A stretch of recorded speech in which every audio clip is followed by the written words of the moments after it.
बिस्मिल्लाहिर्रहमानिर्रहीम। अस्सलाम वालेकुम। काश का भाई, सरसों और राया कैनोला की फसल के अंदर बाद औक़ात आपको फलियां खाली नजर आती हैं, बाद औक़ात फलियों के अंदर कम दाने बनते हुए नजर आते हैं, कम दाने होते हैं, जिसकी वजह से हमारी पैदावार अच्छी खासी मुतासर होती है।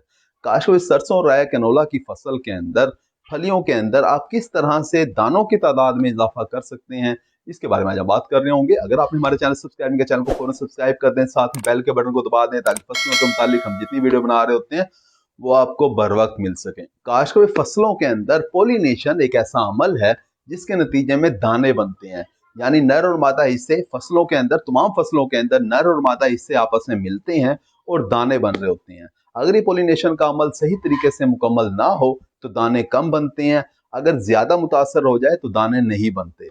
काश कोई भी फसल हो, अगर आप बोरान खाद का इस्तेमाल करते हैं, जिसकी बहुत थोड़ी मिकदार में जरूरत होती है हमारी फसलों को, ज्यादा मिकदार में नहीं डालनी पड़ती, जैसा कि हम डीएपी खाद डाल रहे होते हैं या यूरिया खाद या पोटाश खाद डाल रहे होते हैं, ज्यादा मिकदार में डालते हैं, इतनी मिकदार में इसकी जरूरत नहीं होती हमारी फसलों को, बहुत थोड़ी मिकदार में बोरान की जरूरत होती है। लेकिन अगर जमीन के अंदर बोरान कम हो तो हमारी फसल बहुत ज्यादा मुतासर हो रही होती है, यानी दाने कम बना रही होती है। काश हमारी मुल्क की 50 से 60% जमीनों के अंदर बोरान की कमी पाई जाती है, जिसकी वजह से हमारे अक्सर खेतों के अंदर बोरान की कमी नजर आ रही होती है। इसके अलावा हमारी जमीनें कलराठी हैं, उनकी पीएच ज्यादा है यानी बुखार ज्यादा है, और जिन जमीनों का बुखार ज्यादा होता है उन जमीनों के अंदर अगर बोरान खाद मौजूद भी हो तब भी हमारे पौधे जड़ों के जरिए इस काबिल नहीं होते कि उसे उठा लें और इस्तेमाल में लेकर आ जाएं।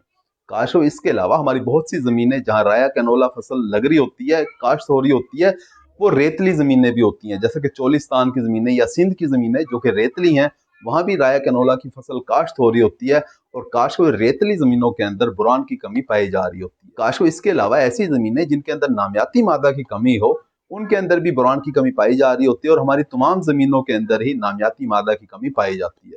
तो काशकर बोरान खाद का इस्तेमाल करके आप किसी भी फसल की पैदावार को बढ़ा सकते हैं, क्योंकि दानों की तादाद में इजाफा हो रहा होता है। अगर गंदम की फसल है तो सिट्टों के अंदर दानों की तादाद में इजाफा हो जाता है, अगर चावल की फसल है, मुंजी की फसल है, तो मुंजर के अंदर दानों की तादाद में इजाफा हो जाता है, अगर आपकी मकई की फसल है तो छल्ली के अंदर दानों की तादाद में इजाफा हो जाता है, अगर आपकी मटर की फसल है तो मटर की फलियों के अंदर दानों की तादाद में इजाफा हो जाता है। लिहाजा कोई भी फसल हो, अगर आप पैदावार बढ़ाना चाहते हैं तो आपको चाहिए कि आप बोरान खाद का इस्तेमाल करें अपनी फसलों के अंदर। अब अगर इस्तेमाल की बात की जाए तो बोरान खाद का इस्तेमाल आपको जमीन तैयार करते वक्त ही डाल देना चाहिए। जिस वक्त आप डीएपी खाद डाल रहे होते हैं, पोटाश खाद डाल रहे होते हैं, उसी वक्त इनके साथ आप बोरान भी 3 किलोग्राम, सोना बोरान आमतौर पर मिल रहा होता है, सोना बोरान 3 किलोग्राम फी एकड़ के हिसाब से मिक्स करें और जमीन तैयार करते वक्त ही डाल दें। अगर आप जमीन तैयार करते वक्त बोरान खाद का इस्तेमाल कर लेते हैं तो इसका फायदा ये होता है कि आपको अगली फसल के अंदर बोरान खाद इस्तेमाल नहीं करनी पड़ती। काश अगर आप बोरान खाद जमीन में इस्तेमाल नहीं कर सके तो आप इसे फ्लड भी कर सकते हैं, इसका स्प्रे भी कर सकते हैं। अगर फ्लड की बात की जाए तो खास तौर पे सरसों राया कैनोला की फसल के अंदर जब आप पहला पानी लगा रहे होते हैं 25 से 30 दिन के बाद, उस वक्त आपको चाहिए कि 1 किलोग्राम बोरान खाद जो है उसे आप फ्लड कर दें। इसके अलावा अगर स्प्रे की बात की जाए तो पहला पानी लगाने के बाद आप 100 ग्राम बोरान 100 लीटर पानी में हल करके इसका आप स्प्रे भी कर सकते हैं। बोरान खाद का आपने ज्यादा मिकदार में स्प्रे नहीं करना, क्योंकि देखा यह गया है कि जो काश्तकार ज्यादा मिकदार में बोरान का स्प्रे कर देते हैं तो फिर पत्ते जल भी जाते हैं। उम्मीद है वीडियो आपको समझ आ गई होगी। बोरान खाद का इस्तेमाल करके आप अपनी सरसों राया कैनोला की फसल के अंदर फलियों के अंदर दानों की तादाद में इजाफा कर लेंगे।